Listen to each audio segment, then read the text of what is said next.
Dari semua function yang saya running itu sangat clear sekali tidak ada function untuk memunculkan edge dari sebuah gambar itu. Seperti hari ini, saya somasi tuh si topi merah. Dia katanya bikin penelitian lagi bahwa guts Adam itu yang dipresentasikan Rismon kemarin rakyat bersuara, katanya itu nggak benar. Tunggu. Saya sebetulnya ingin head to head dengan Yamada Girsang terkait dengan isu ini.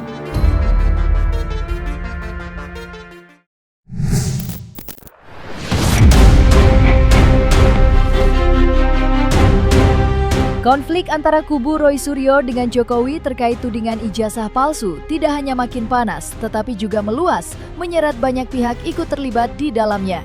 Ya, jika sebelumnya Jusuf Kalla melaporkan Rismon, kini giliran seorang pemdua yang menyebut dirinya topi merah menelanjangi penelitian Rismon di televisi mengenai fitur keamanan dan logo pada ijazah atau yang kerap disebut emboss. Kritik keras topi merah terhadap penelitian terbaru Rismon yang belum lama ini dipresentasikannya pada sebuah acara talk show tidak hanya membuat heboh, tetapi juga membuat kubu Rismon meradang. Dan baru-baru ini untuk pertama kalinya, topi merah bersama Roy Suryo hadir di hadapan publik. Dari semua function yang saya running itu sangat clear sekali tidak ada function untuk memunculkan edge dari sebuah gambar itu, atau ada cuma memperhalus aja Pak, bukan memunculkan data yang sudah rusak kayak gitu. Nah, nanti saya jelaskan secara clear, secara matematis, karena matematika itu akuntabel Pak. Bisa dilihat. Kalaupun misalkan bingung ya rumus-rumusnya, nanti saya bakal menerangkan secara POV orang awamnya, gitu. Jadi membayangkan matematika itu adalah sebuah seni gitu Pak. Jadi nanti bakal bisa lah kita mengimajinasikan bagaimana rumus ini berjalan seperti itu Pak. Memang kemunculan topi merah ini saya bilang adalah fenomena yang mengguncang kubu sebelah. Ini mengguncang memang kubu sebelah dan menggoyang kubu sebelah. Ya. Karena pada saat Rismon mengatakan bahwa hasil penemuan dia yang terbaru atau hasil riset dia yang terbaru, yang dulunya dia katakan ijazah ini 11 adalah palsu, kemudian dia katakan asli, dia seperti menghipnotis publik. Ya, dia seperti menghipnotis publik, seolah-olah apa yang diteliti oleh Mas Roy Dr. Tifa itu adalah satu bentuk penelitian yang tidak ilmiah gitu, karena dibantah oleh Rismon. Tapi ternyata, ya itulah saya bilang, kebenaran tetaplah kebenaran, kebohongan tetaplah kebohongan, kepalsuan tetaplah kepalsuan. Tiba-tiba muncul seorang topi merah yang kita nggak nyangka-nyangka bisa membuat satu hasil bisa membuat simulasi terhadap data tersebut, terhadap dokumen tersebut, sehingga keluar sesuatu yang fenomenal gitu, bahwa ada potensi dilakukan intervensi. Jadi kalau saya menggunakan bahasa sederhananya, saya sebagai orang awam, saya nggak berbahasa teknis. Kalau dari Mas Topi Merah yang bisa saya rangkum adalah ada potensi dilakukan intervensi. Sebelum data itu diproses. Ya, sebelum data itu diproses ya. Jadi ada intervensi terhadap dokumen sehingga dokumen ini yang dimunculkan itu seolah-olah sesuai dengan sources-nya gitu, sesuai dengan sumbernya. Padahal menurut temuan Mas Topi Merah ini potensi dilakukan editing. Artinya antara source yang sumber dokumen yang diteliti dengan yang ditampilkan hasilnya sudah berbeda karena di tengahnya sudah dilakukan intervensi. Seperti itu Mas Topi Merah ya. Itu saya bukan orang teknis tapi saya bisa simpulkan seperti itu. Merapatnya topi merah ke kubu Roy Suryo bukan tanpa sebab. Itu dilakukan setelah ia mendapat somasi dari Rismon. Melalui kuasa hukumnya, Yamada Girsang mendapatkan somasi usai melayangkan kritik terbuka atas penelitian Rismon. Tim hukum Roy Suryo, Abdul Ghafur Sangaji dengan menjadi kuasa hukumnya untuk menghadapi somasi yang dilayangkan mantan kliennya. Lantas apa tanggapan Abdul Ghafur Sangaji atas somasi dari Rismon Sianipar? Seperti hari ini, saya somasi tuh si topi merah. dia katanya bikin penelitian lagi bahwa guts Adam itu yang dipresentasikan kemarin rakyat bersuara, katanya itu nggak benar. Tunggu, saya udah somasi. Nah, itu yang benar. Saya udah somasi ke nomor dia, saya dapat nomor dia tadi. Saya udah somasi. Itu namanya soft legal. Saya konsen terhadap somasi yang disampaikan oleh Rismond melalui kuasa hukumnya rekan kami Jamada Girsang ya, pada tanggal 27 April 2026, yang menurut saya pada saat saya mendengar pernyataan persnya setelah beberapa hari dia mengirimkan somasi itu, menurut saya somasi itu kok bernada intimidasi ya, bernada ancaman ya, ancaman kepada klien kami, anak muda yang sekarang sedang jadi the rising star gitu ya, di dunia digital, di dunia penelitian gitu ya. Somasi itu saya anggap sebagai somasi-somasian ya, itu bukan somasi namanya ya. Somasi itu tidak layak secara hukum ya. Somasi itu tidak mempunyai dasar argumentasi hukum yang kuat sehingga klien saya kok disomasi gitu ya. Somasi itu tidak punya basis argumentasi hukum. Menurut saya, somasi yang dikirimkan oleh Rismond melalui kuasa hukumnya Jamada Girsang itu hanyalah bentuk respon yang panik akibat temuannya si topi merah ya. Temuan topi merah itu tidak dijawab dengan penjelasan yang seharusnya dijawab secara ilmiah juga oleh Rismond, tetapi dia mengirimkan langsung melalui kuasa hukumnya somasi. Saya ingin plesetkan somasi itu seperti somasi-somasian ya. Ya bila kita juga ya ini apa ya, seperti selembar kertas yang sebenarnya tidak punya nilai hukum gitu.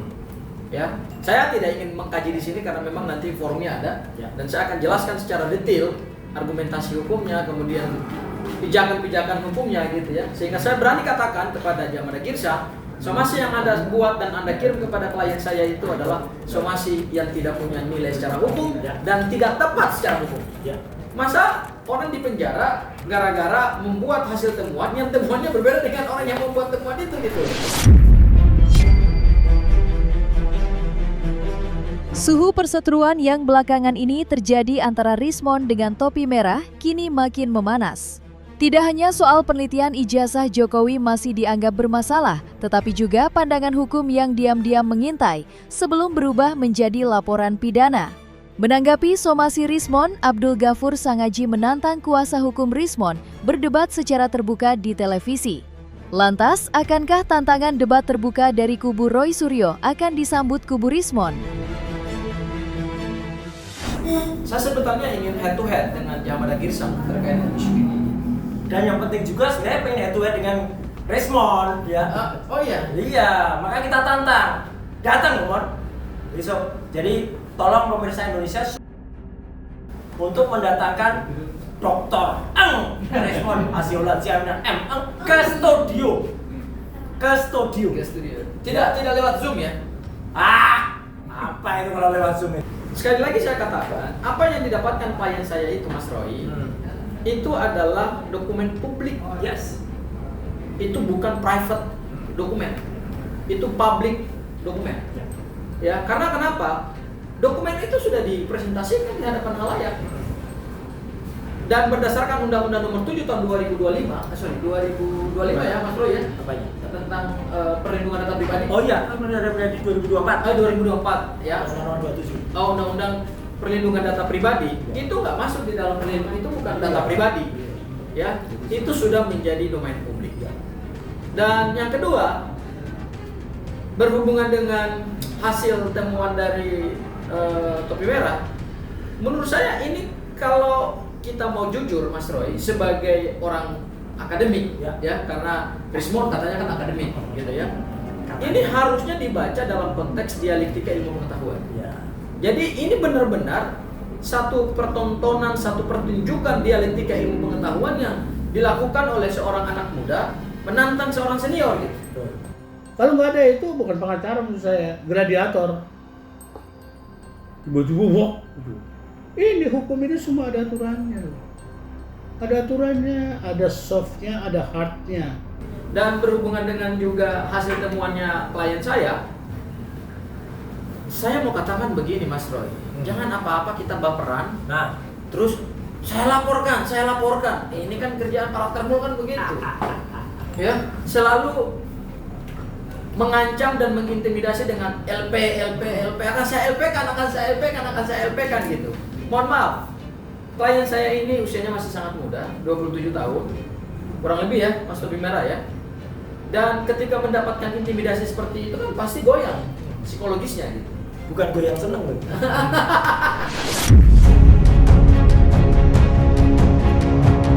Sementara itu, dukungan untuk Topi Merah terus mengalir. Salah satunya diberikan Profesor Tono yang mengaku kagum dengan kecerdasan Topi Merah dalam membongkar hasil penelitian Rismon yang dianggapnya masih mentah dan jauh untuk dikatakan ilmiah. Berangkat dari hal itulah, Profesor Tono menghimbau agar kritik tidak harus dibungkam dengan ancaman pidana. Menurutnya, anak-anak muda seperti Topi Merah layak diberi dukungan, bukan tekanan, apalagi ancaman. Jadi saya memahami lah banyak rutin atau rumus dan function daripada image processing ini. Dan saya masih menjadi peneliti dalam bidang itu. Nah, saya kemudian melihat apa yang dilakukan oleh Bang Topi Merah ini adalah suatu hal yang sangat luar biasa. Dia anak muda yang harus kita pelihara. Karena inilah orang-orang yang akan sangat berguna untuk pembangunan bangsanya kan.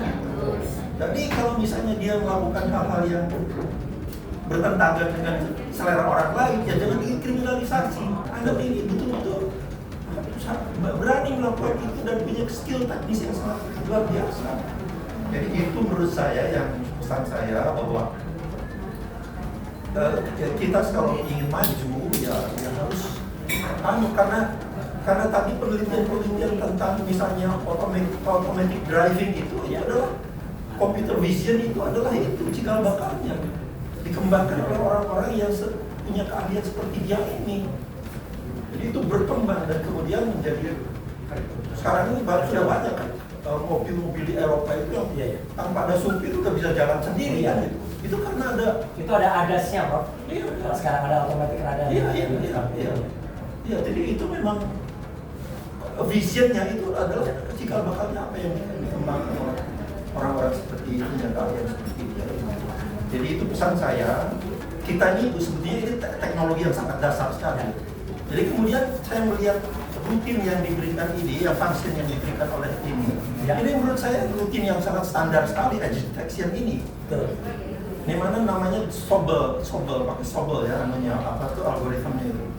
Sebetulnya ada yang lebih baik, Canny namanya, Canny edge detection. Nah, kalau misalnya mau itu akan hasilnya akan lebih baik.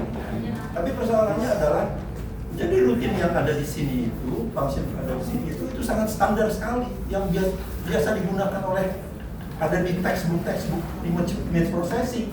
Jadi sangat lumrah sekali kalau dia kemudian bisa mengkajinya dengan sangat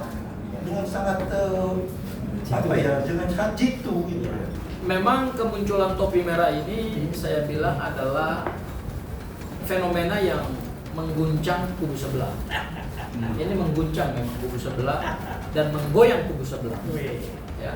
Karena pada saat Rismon mengatakan bahwa hasil penemuan dia yang terbaru atau hasil riset dia yang terbaru, yang dulunya dia katakan ijazah ini 11 adalah palsu, kemudian dia katakan asli, dia seperti menghipnotis publik. Ya, dia seperti menghipnotis publik, seolah-olah apa yang diteliti oleh Mas Roy Dr. Tifa itu adalah satu bentuk penelitian yang tidak ilmiah gitu, karena dibantah oleh Rismon. Tapi ternyata, ya itulah saya bilang, kebenaran tetaplah kebenaran, kebohongan tetaplah kebohongan, kepalsuan tetap kepalsuan. Tiba-tiba muncul seorang Topi Merah yang kita nggak nyangka-nyangka bisa membuat satu hasil bisa membuat simulasi terhadap data tersebut, terhadap dokumen tersebut, sehingga keluar sesuatu yang fenomenal itu, bahwa ada potensi dilakukan intervensi. Jadi kalau saya menggunakan bahasa sederhana, saya sebagai orang awam, saya nggak ngerti bahasa teknis. Kalau dari Mas Topi Merah yang bisa saya rangkum adalah ada potensi dilakukan intervensi. Iya. Ya. Sebelum data itu diproses. Ya, sebelum data itu diproses ya. Jadi ada intervensi terhadap dokumen sehingga dokumen ini yang dimunculkan itu seolah-olah sesuai dengan sources-nya gitu, sesuai dengan sumbernya. Padahal menurut temuan Mas Topi Merah ini potensi dilakukan editing. Artinya antara sources yang sumber dokumennya diteliti dengan yang ditampilkan hasilnya sudah berbeda karena di tengahnya sudah dilakukan intervensi. Ya. Seperti itu Mas Topi Merah ya. Itu saya bukan orang teknis tapi saya bisa simpulkan seperti itu.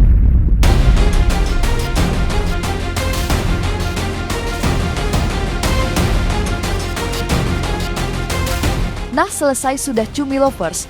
Saksikan terus Cumi Kem Indep, kabar lengkap, mendalam, dan akurat dari narasumber terpercaya. Dan jangan lupa untuk like, subscribe, dan juga share channel YouTube Cumi Cumi.